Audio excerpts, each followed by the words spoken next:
Hello and welcome to Tea with Jess. I'm author Jess Montgomery, and I'm delighted you're joining me for a little tea break today.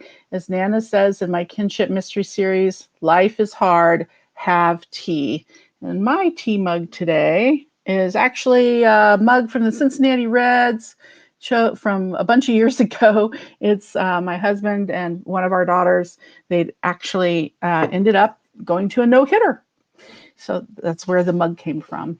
But today I'm welcoming Dayton, Ohio's beloved poet laureate, Dr. Herbert Woodward Martin, who is known for his own work, as well as his recitations of the work of another beloved Dayton poet, Paul Laurence Dunbar.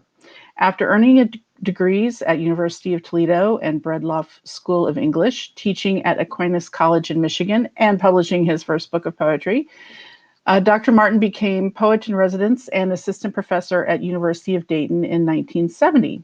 Since then, Martin earned a doctorate of arts at Carnegie Mellon University, published numerous volumes of his own poetry, has become a scholar on Dunbar and others, and has won accolades including a Fulbright Scholarship, the Ohio Governor's Award for an Individual Artist, an honorary PhD from the University of Dayton, and many other accolades.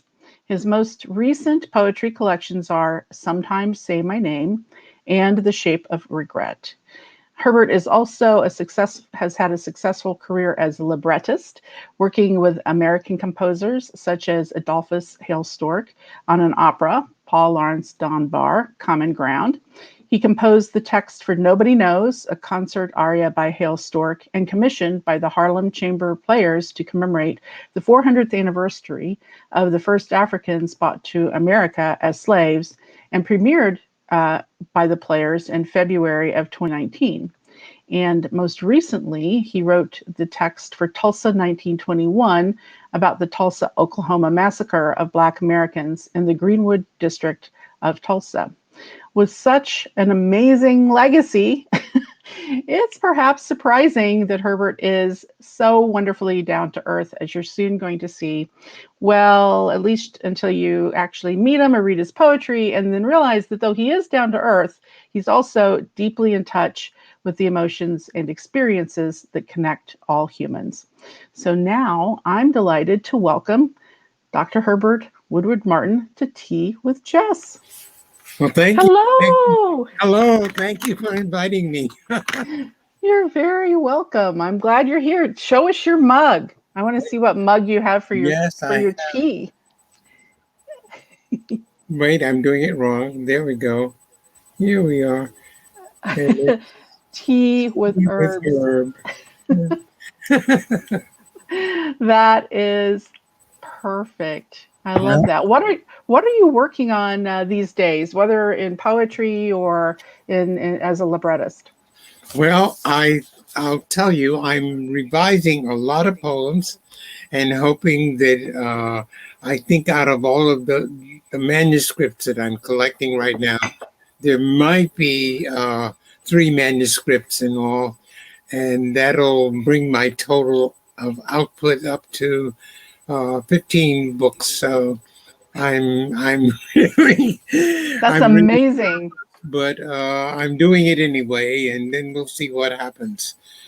So that's on the back burner, and I would do it faster if, like the old poets, I had a secretary that you shovel the poems, but I don't, so I have to hunt and peck and do the best I can. So that's where I am right now, and I'm waiting for March and April of 2022 to come. So. Okay, and why are you waiting for March and April of 22 to? Well, in March, the world premiere of A Knee on the Neck, which is a cantata, and it has been set by Adolphus Hailstork again, and the New York. No, it's the New Philharmonic Orchestra in the state of New York, and they will premiere the work in March. So I'm sort of holding my breath and and looking forward to that. It'll be with full orchestra, a choir, and three soloists, I understand. So, Wow. And was this inspired by the tragedy of George Floyd, I'm assuming? yes, it was. And the Harlem String Players, which is a group of people in New York, based in Harlem, they commissioned me to write the text. And I did that. And then they sent it off to Adolphus Hailstork, who liked it very much and immediately proceeded to set it to music. I, in the meantime, got worried as the trial went on, and I said, "Can I add you more text?" And he said, "Oh, no, no, no, no, no," and threw up his hands. He said, "I have enough." And so I thought, well, the composer says that's it, and so I left it at that. So it's easy enough to do that when the composer knows exactly what it is he wants Right. and goes about his business, and I can get on with my plans. So So that will you be traveling to New York to I see the am premiere? hoping that I'm still in good health and will Yeah. be able to go to New York for the premiere. Oh, I hope so Yeah, too. And you said that's in March.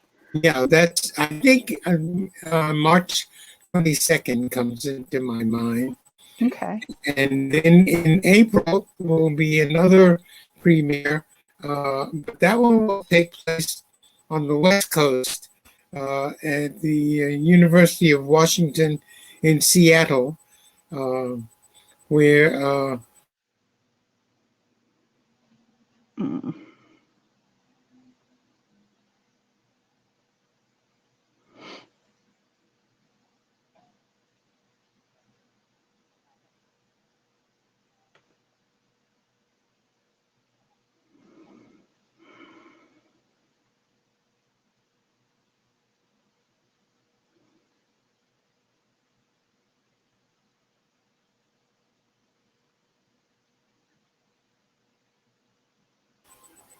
we disappeared.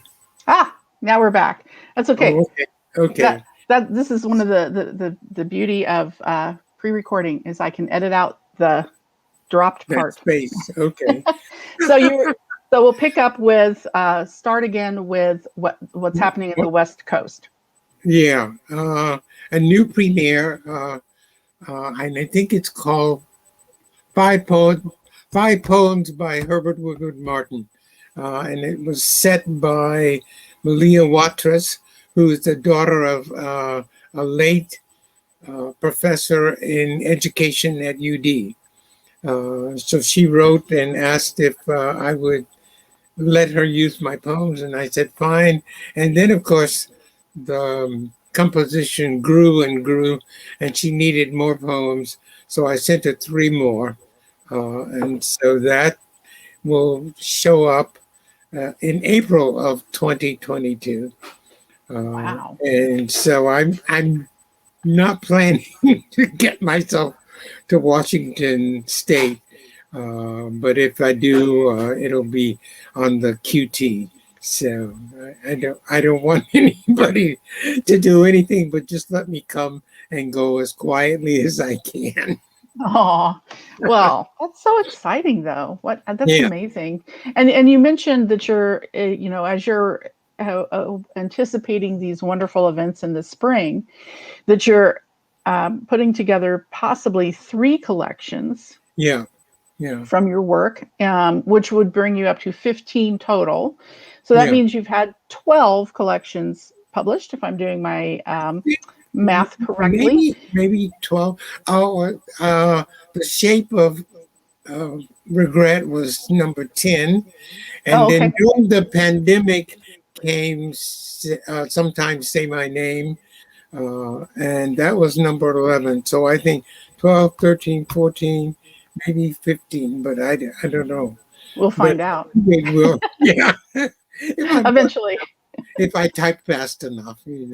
There you go.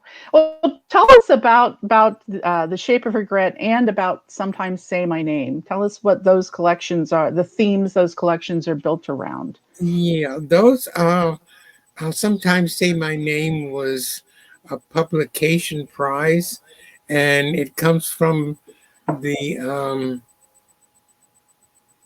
I'm trying to think of the poet William.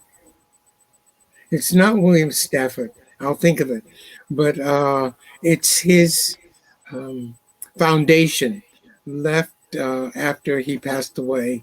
He was a poet laureate of the whole country, Mhm. and uh, and so somebody recommended me, and I fell into the trap, and I typed up the manuscript and sent it. But all of this happened during the pandemic, and Wow. it's a full poem, a book of poems about a black man who was a dishwasher, and I've forgotten whether it was New York or another city. uh, he fell ill, went to the hospital. They found out, taking the blood test, that he had AIDS, and indeed was dying. And his family, if I understand it correctly, all abandoned him. And so he uh, just wrote a little one line sentence saying, "Sometimes say my name." And I read that in, I think it was Newsweek, or maybe it was Time, I'm not sure. But they did an entire book devoted to people who were dying from AIDS, and who had contributed and who were artists and dancers and actors, and people who did not have any kind of notoriety or fame at all. And this man's picture sort of jumped out at me and caught me, Mhm. and so that's how I came with the title "Sometimes Say My Name." But it took a lot of revision because the uh, the poem was set up in what we would call typical poem-like stanzas, and for some reason, uh, all of that changed as I began to type, and it turned into prose poems. So it's an entire book of prose poems, with the exception of one poem, which is set up with a sharp left side, but a squiggly right side. So that's the only one that comes out as a poem. Everything else is prose. So, Hmm. and I can't tell you why I suddenly, as I retyped it, typed everything in prose. So, but there it is. That's where your muse led you. Yes, and I tend to follow the poem and ask the poem, "Why do you want to be prose rather than prose?" It never answers, so I don't know. Uh, So do you get into a bit of a dialogue with the piece you're creating and listen to it? yeah, I do. I try to find out where the poem wants to go, rather than with a heavy hand saying, "You will go down this road or this path," rather than that one. And usually what happens is, I'm surprised sometimes by veering off to the left or to the right Yeah. and ending up where I hadn't intended to go, but finding that that has been a perhaps more fruitful journey than the one that I wanted to take. And so I tend to follow the poem and try to find out what the poem is telling me, rather than I tell the poem, you will do this, you will do Oh, that. Uh, I like that. You know, you're trusting your subconscious. yeah, You're not trying to, you're not going into the work with a preset yeah, agenda, or if you are, you quickly let it fade and right. yeah, I like that. Sure, yeah, I'm willing to gamble. With words. Sure, yeah, yeah, I like that. Gamble with words. yeah. Um, so, um, And then The Shape of Regret. Give us a quick synopsis of. Yeah, that one it's set up like um, traditional poems, and Mhm. I think it's set on the desk or in the incoming pile at Wayne State University, and for a year, maybe a year and a half, and finally I thought to write and ask them what their disposition was about the manuscript, and they said we're publishing it, and so it came out literally in 2019, just before the pandemic hit us. Wow. Yeah. And so I went to New York, went to Detroit, and I read. And then on my way back home, the country was closing down, and I thought, well, I just made it, and so everything happened, as it were, to me during the pandemic. Those two books came out. I had one reading which didn't get canceled; it just made it under the wire, and it was with a Zoom audience in Florida, and then everything else fell off of the wires, as it were.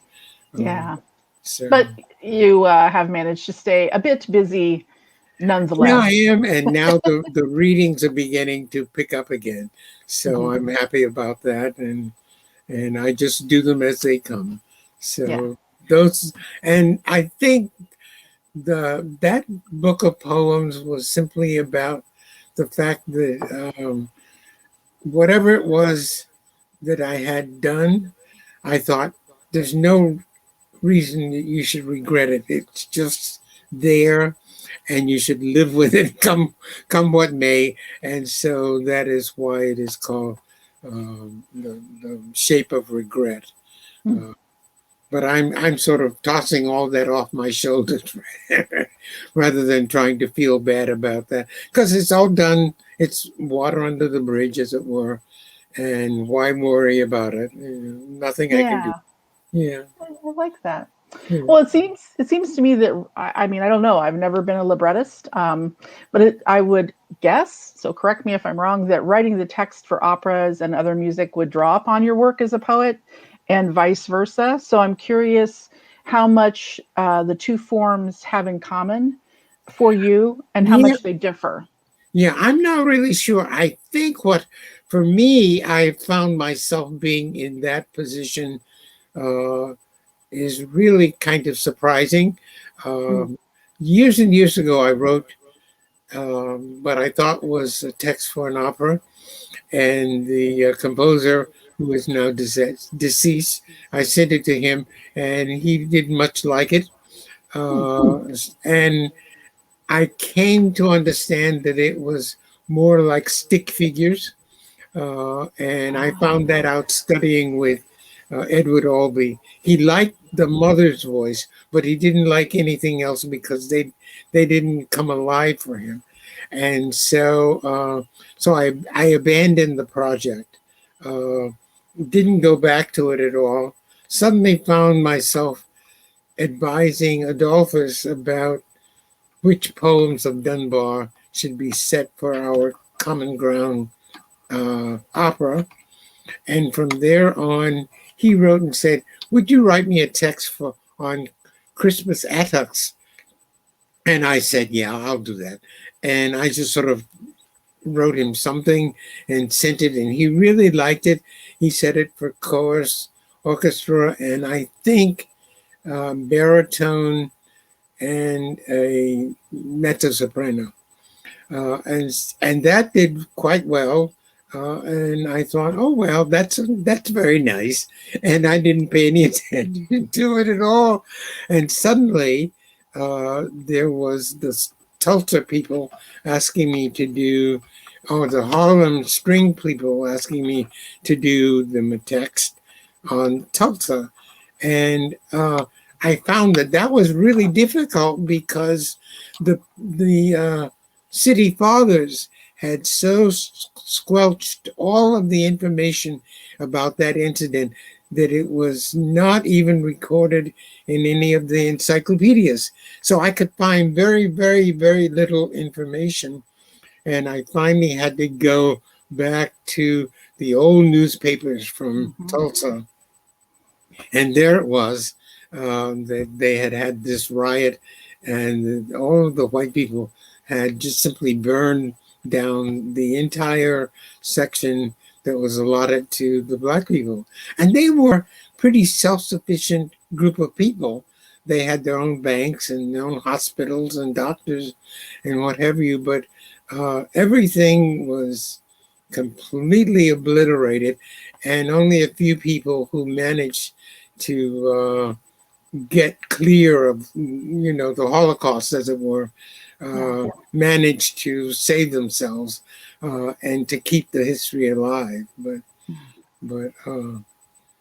everything else was completely taken.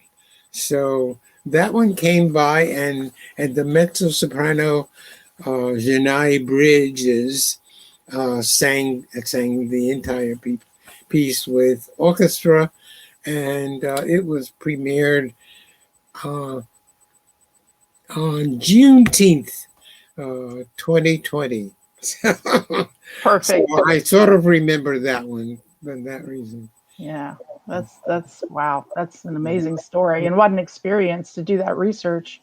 Yeah, Uh, yeah. yeah. Well, but you, if I'm remembering correctly from past conversations, you are a singer, and you studied singing, didn't you? Yes.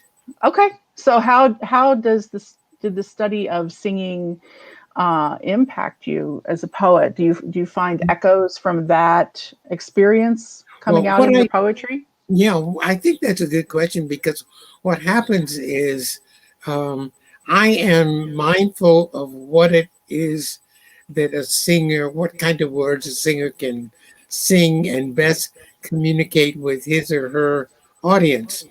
And so I try not to put 15 syllable words in the poem, because unless I'm being humorous, it's not Ah, going to work. Uh, and I'm mindful of the kinds of songs, whether I was singing in German or whether I was singing in English, uh, what words would best communicate. So that, I think, informs my writing of the text, but mhm. nobody's ever asked me. And so I've never ever said, because I'm a singer, I think that this word is better than our normal word for conversation. So I'm making choices, but Mhm. I'm doing it as a singer rather than as a lecturer. And Yeah.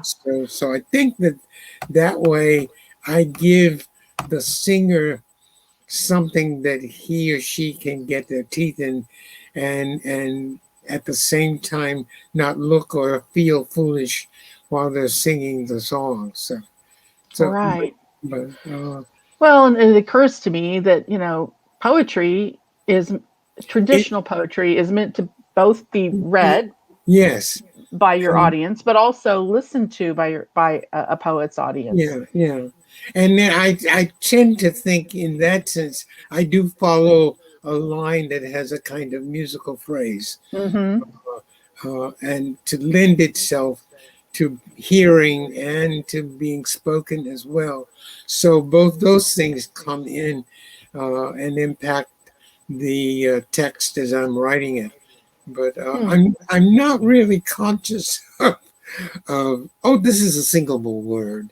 I'm not sure that that's it, because I'm still asking the text which way does it want to go, uh, Sure. and uh, and I'm trying to follow that text to see what's going to happen. Uh, Yeah. And your text could have a sense of humor and say, "How about this 15 syllable word? That's what we're going yeah. to use." Oh, so we've talked a lot about your work as a poet and a librettist, but you also have brought Paul Lawrence Dunbar. I mentioned him at the top as one of our beloved poets in Sure. Dayton. You've brought him back to life in recitations of his work and your scholarship on his work. Hmm. So, could you share how you came to his work and maybe talk Yeah, also a little bit about how being connected to his work might have affected your work? yeah. One of the things that I discovered about Dunbar, I rediscovered it, and it's all because of Alan Tate, who told me years ago, reading at Wright State University, that I needed to have an old guy in my repertoire.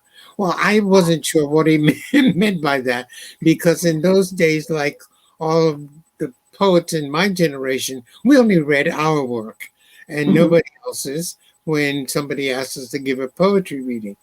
Hmm. So he was mindful of telling me that. And I thought, well, I've got to pay attention to him. He must have some clue about this. But I didn't know what he meant. And it was a year later that I heard Margaret Walker read Dunbar. And she read five of the longest of Dunbar's poems. And two of them were in dialect. And it just left the audience stunned and in stitches. And I thought, oh my, I haven't heard that since I left Alabama.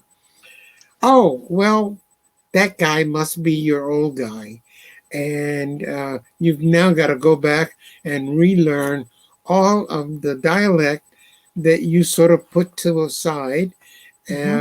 as you tried to learn how to become an American poet rather than a black poet. And so that's what I did. I went back and relearned the dialect. And it really was a matter of simply sounding out the word and thinking, oh, what he's really saying is something that's in conversation and it's black speech rather than Hmm. American speech. And Hmm. that's all you need to figure out. And once I did that, I found all those humorous poems that he sort of wrote and hoped that people would understand and put them aside. But now it's strange because only Dunbar and Mark Twain are the principal writers in black dialect. And Hmm. nobody seems to, and Dunbar gets second place, and Twain is the American novelist because he wrote in black dialect, in white speech, and Hmm. then in pretend English speech, which has to assume that you have the right pronunciation for the English dialect as well when he comes to the king and the ne'er-do-well in his book. So all of that played into it, and I thought, well, that's kind of interesting that the country can deal with Twain, but not Hmm. with Dunbar.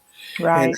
I think that the African American scholars of the 30s and the 40s has a little to do with that because they wanted nothing to do with dialect at all. It was second rate and it seemed as if you were uneducated if you used it. So they may have put the kibosh on Dunbar and his use of dialect. And But I yet there's such beauty in the dialect. yes, and when I read them, there are people who do know that and who do know the dialect, and I can oftentimes spot somebody in the audience who knows that poem because they Mhm. memorized it as a child in school. Uh, Interesting. yeah, so Yeah. You can kind of tell because of the expression on their face or yes, and wow. and because they are mouthing the words with me. They know it, and so I say to myself, be careful because that person knows the right text, and you can't slip up and add something to the text that isn't there. Yeah. So Yeah. that keeps me on my toes. Yeah, that definitely would. But at the same time, what a lovely connection Yeah, between you and that person and, you've recreated Dunbar in the yeah, room that way. sure, yeah, yeah, Yeah, that's yeah. neat. There's a Well, gentleman who sees me at the grocery store and he says, "How do you do, Mr. Dunbar?" And oh, I sort of laugh and smile, but but we have this private joke running between the two of us. So that's nice. But go ahead. You're going to that ask. is nice. Well, I was going to ask you about, I mean, you've already shared thoughts and tips about creation. Um, I'm definitely going to be following my own work more now than trying to get out a hammer. Sure. Yeah. um, but what thoughts or ideas do you or wisdom or advice would you give to people who want to write poetry or even for people who I think often readers are a little afraid of like poetry seems so intimidating to them Yeah. for some readers. So, both for people who want to read poetry who haven't perhaps since their school days, um, and for people who want to write poetry, what advice would you give? Well, I heard Gwendolyn Brooks say once, you have to be very, very careful uh, with what the muse leaves you with because she's kind of fickle. She stops at 4 or 5 poets and she tells them the same thing. And so once you get your idea, you have to really remake it and enhance it and do something really quite unexpected with what you've been given because there are 4 other people out there who have similar ideas and Mm-hmm. probably will approach it in similar ways. So you have to make Mm-hmm. something out of that poem. And so that always sits on my shoulder and Mm-hmm. whispers in my ear saying, "Be careful now, somebody else got the same idea, and so you have to make it as original and as fresh as possible." So I would say to that person who wants to write, uh, look at the idea that you have been given and then try to put it in a voice that is comfortable for you. The way in which that person may talk may be different from the way you speak, but try and approach it from that angle and then see where that leads you. Then try to clean up the metaphors and the similes and make them unusual and make them as fresh as possible.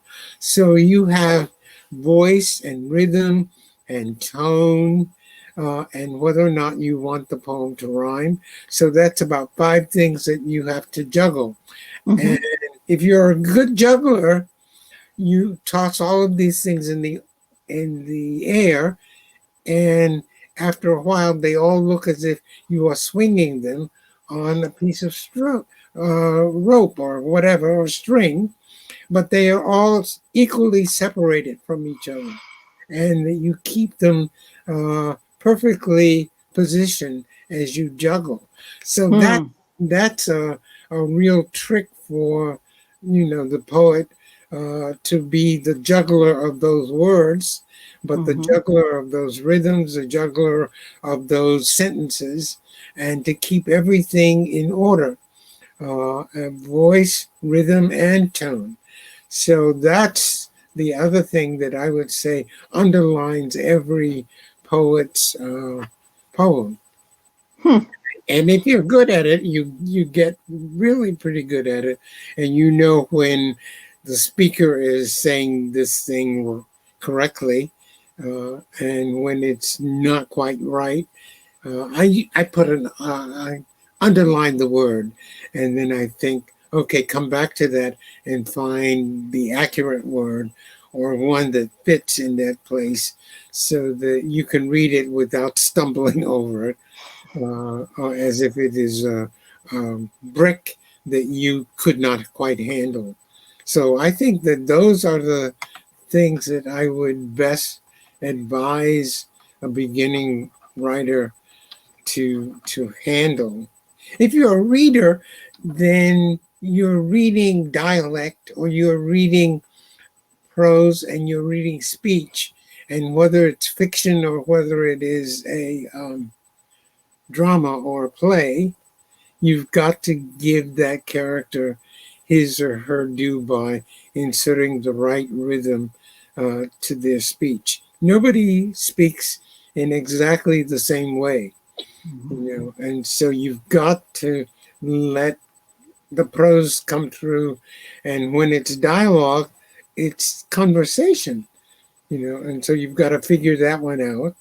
And that may be why I've never written a novel, is because you have to have that conversation and you have to have that person be as accurate as he or she wants to be.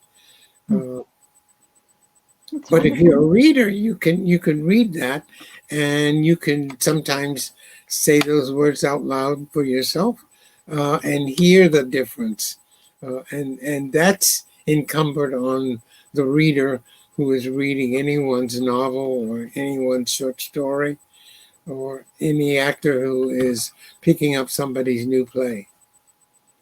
Okay. Well, those are great thoughts. Thank you so much. Thank you for You being are here with more me today. Thank you Yes. for inviting me. Oh, you're very welcome, and thank you to everybody who joined us today for Tea with Jess. We're going to wrap up now, but until our next tea break, take care of yourself and your loved ones, and have fun. Okay, bye bye. My Bye. my sister-in-law is calling me. Okay.